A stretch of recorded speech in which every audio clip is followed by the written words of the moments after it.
supremacy, the Roman Empire is defeated.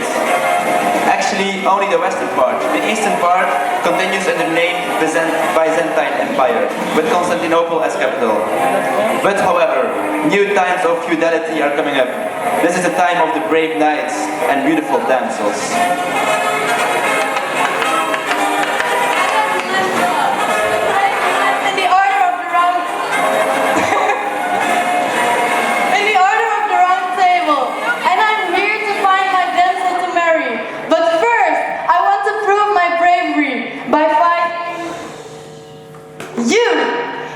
But because I'm a man of honor, I will give you an equal fight.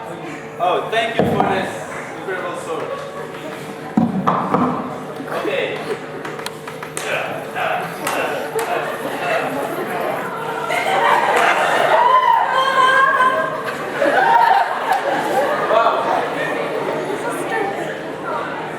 Hello? Yeah. Okay. I just beat it a knight. Amazing. Okay. Well, that was quite easy. Let's move on to another era. We are 7089. The French citizens are rebelling against the monarchy. They are the inventors of the famous Liberté, Égalité et Fraternité, and they established the declarations of rights of man and of the citizens.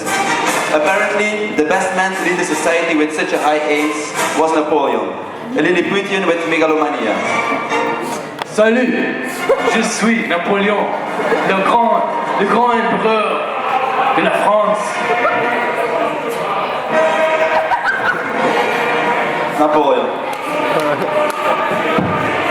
Okay.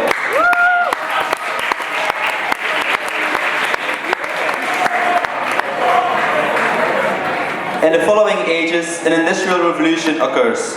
Bit by bit, we develop a so-called modern society.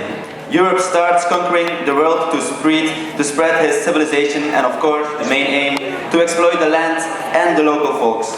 The tension between the single countries is growing, and eventually, in 1914, everything explodes, both figuratively as literally.